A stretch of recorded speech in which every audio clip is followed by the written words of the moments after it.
I love collecting stuff, always have, and pretty much anything. I have a bottle cap collection.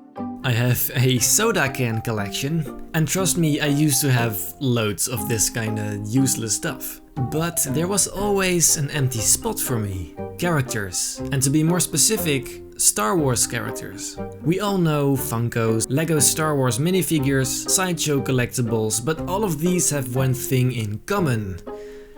They're all bloody expensive. So I thought to myself, why not have collectibles which anyone can easily make at home? Why not just design my own? Well, I did, and honestly, they turned out freaking great.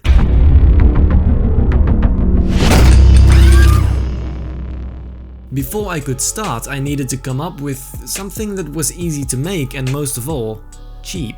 And what's cheaper than paper?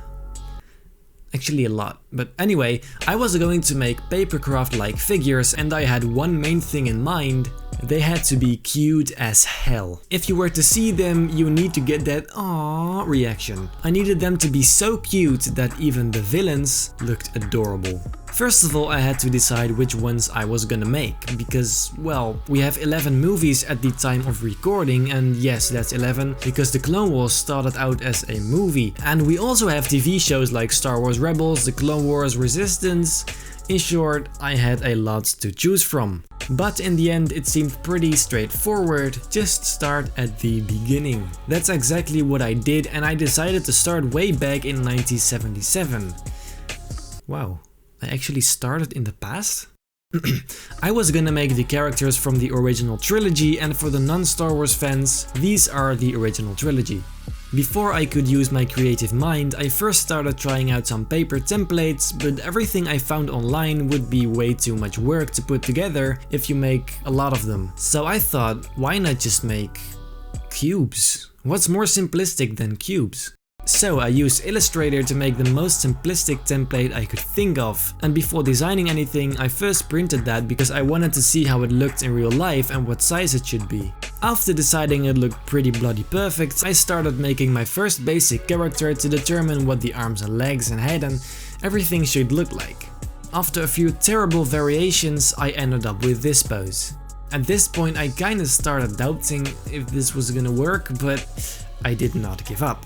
Finally, I was able to start creating a cute little figure, so I randomly picked Han Solo to be my first. And surprisingly, almost immediately it turned out great. I was very happy with the way it looked and the cute style it had. I printed it to see what it would look like in real life and I absolutely loved it. However, I did make some small changes like adding a colored edge around his eyes and adding some shadows here and there.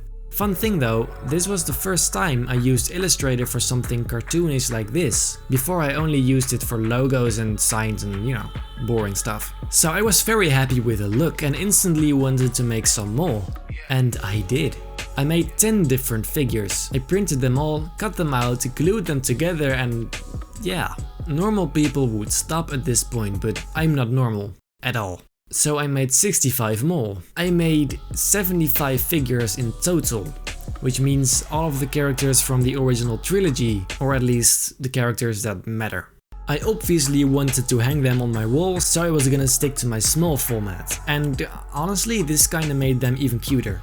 I also wanted to sort them by movie, which means I needed to print 3 R2-D2s and 3 C-3POs and 3 Han Solos. You know, you get what I mean, because they appear in all 3 movies. This resulted in a number of 98 figures, which I cut out 98 times, put together 98 times. Yeah. And in the end I also glued a little magnet on their backs so they would stick to this cool iron plate I had. So, well, yeah, that's what I spent my free time on.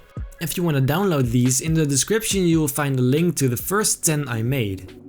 If you like this video, please hit thumbs up and leave a comment. And if you enjoy my content, feel free to subscribe to my channel. It would mean the world to me. Then I hope I will see you in my next video.